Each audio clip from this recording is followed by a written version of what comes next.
Love is like tap water, free flowing. Remember when you were little, just put a glass into your faucet and quench your thirst? Wait a minute. It's not like that. Water isn't free. You even have to pay for the water that you get in your own home, and it's not even clean. What you're getting is dirty, and you still have to pay for it. You know, they say us humans are like 70% water.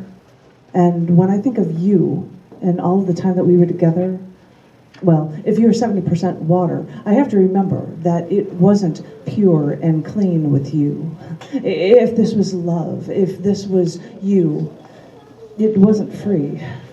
I'm still paying for it. I mean, they say we're mostly made of water, hydrogen, oxygen, but it's like you were an electron from a hydrogen to me, one electron spinning around the center of me, always keeping that all too tight grip on me.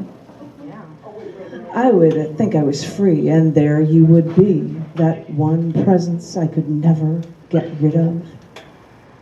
You were spinning, orbiting, spinning my head. You were keeping your distance, but still, you made sure that you were always there, holding me down. If we're mostly made of water, then you spun around me, and you spun around me like that hydrogen atom, electron. You kept me gasping for air. I needed that oxygen. I know water is hydrogen and oxygen. I know I've got it in me, but I've just got to keep myself together after dealing with what you have done to me. When we're 70% water, by mass, we're only 11% hydrogen, which means all that mass in our body may be oxygen, but by an atomic percentage, we're 67% hydrogen, meaning most of the atoms in our bodies are hydrogen. Just one electron spinning around that nucleus, just spinning and never letting go. When I now think of you, and I think of the fact that you made me feel like nothing, well, I have to think that what you're made of, and I have to remember we're all made of atoms, protons and neutrons, infinitely small, tightly wound together in that nucleus, surrounded by, at a comparatively vast distance, an occasional tiny orbiting electron.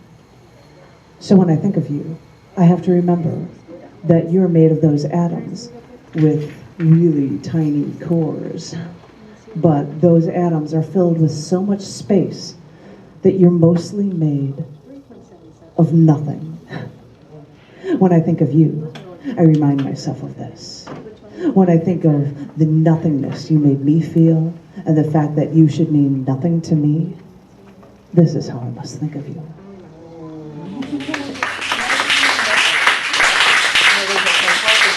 There's only one electron and it keeps going back and forth between dimensions, creating the whole universe. Oh my God, you're messing with me just way too much.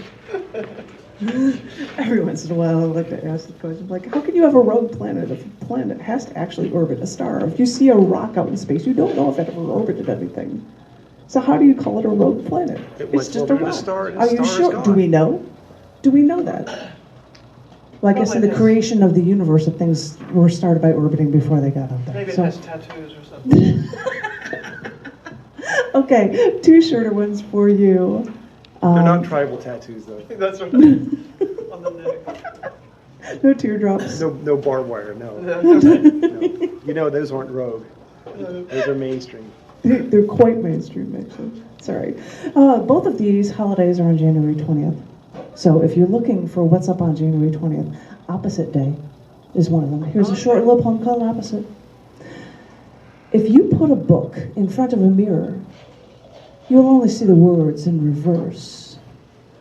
If you look into a mirror, you'll only see the opposite of what you are.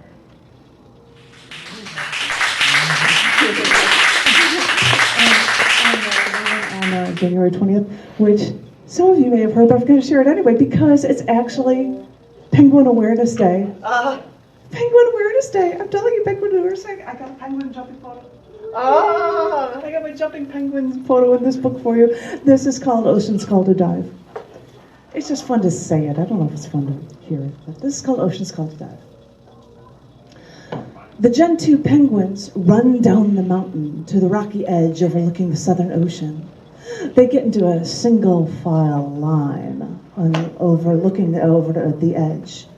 One jumps in, then another, then a dozen more. The last penguin in a line gets to that edge after all the other penguins dove into the Southern Ocean. The last penguin steps back and forth on his feet in place together. He turns around, looks at that mountain, then he looks back to the water, rocks once, steps in place twice, looks back again, and then he just turns into the ocean and dives in.